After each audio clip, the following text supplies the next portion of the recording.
Today we're gonna make an easy honey granola. It is a crunchy granola that comes together super fast, and you can really use whatever you have in your kitchen. I used bits of nuts and seeds and oats, and it's just perfect for breakfast, snacking, on the go.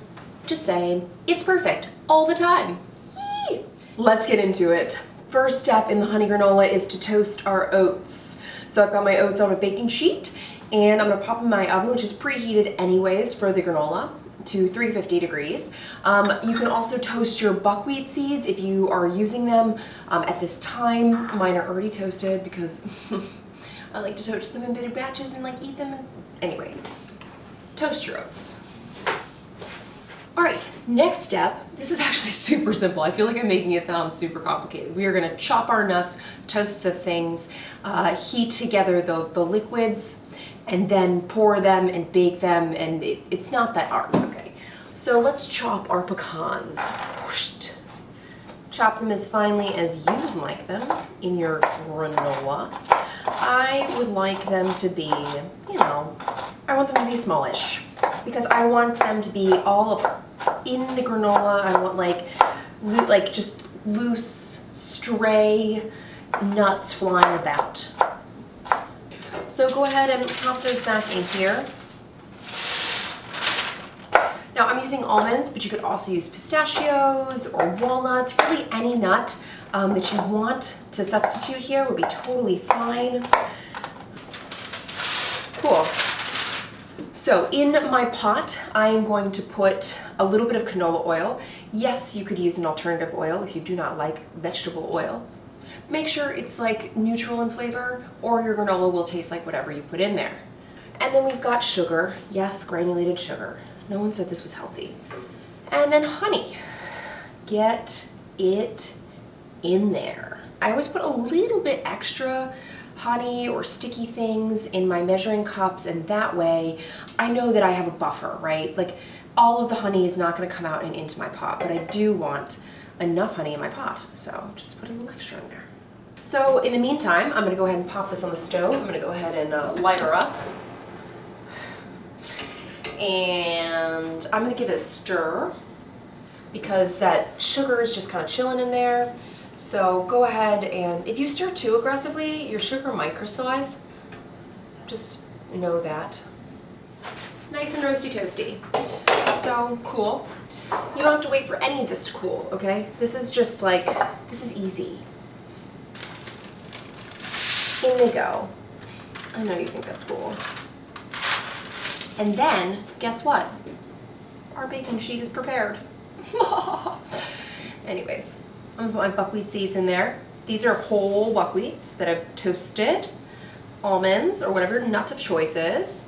Pistachio, nut number 2 of choice. Boom. Salt, kosher, always. And then, I usually put chia seeds in here, but I can't find them. So, whatever. I'm gonna put pepitas in here. Yeah, so I'm gonna replace the chia seeds with pepitas. Now, if you haven't gotten the idea yet, this is very, this is up to you, right? As long as the ratios remain about the same, the specific choices don't matter. So you can see that it's boiling. Everything has kind of come to a boil.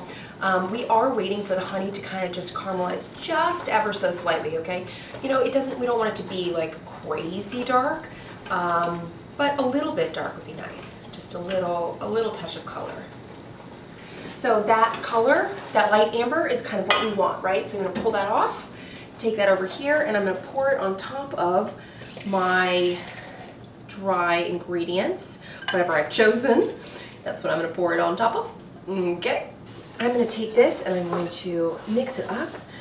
My counter is really cold, my room is really cold, and it's making it set really fast. So it's fine.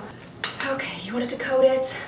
And then we're gonna take this and we're gonna place it on our baking sheet, which is ever so slightly warm still. Doesn't matter.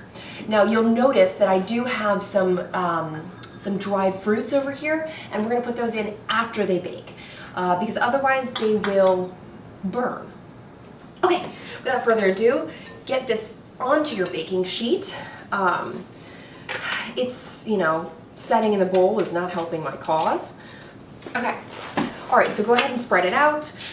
We are going to obviously toss it again with the dried fruits. So just, but you want it to cook evenly. So go ahead and give it a nice little spread.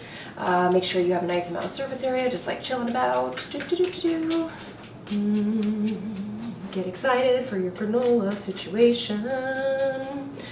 All right, pop this in your preheated oven, 350 convection or 350 regular, doesn't matter. It's only gonna bake about 3 to 5 minutes. You really just want the nuts to be toasty. So we're just gonna pop this in. This is about the nuts at this moment. At this moment. Look at them. Look at that beautiful roasty toastiness. Now, you need to move quickly, and especially if your room is as cold as mine is. So I've chosen cranberries because I want a little tartness in there to temper the sweetness of the honey. And then raisins, because I love raisins. Okay, go ahead and just, now you can see what has happened in my oven is that the granola has loosened up, right? So it got soft.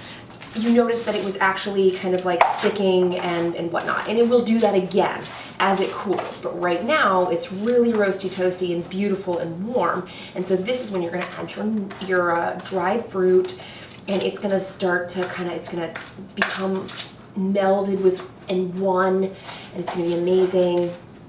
Now this is also where you will want to make sure you form clusters, unless you don't want clusters in your granola. If you don't want clusters in your granola, spread it out.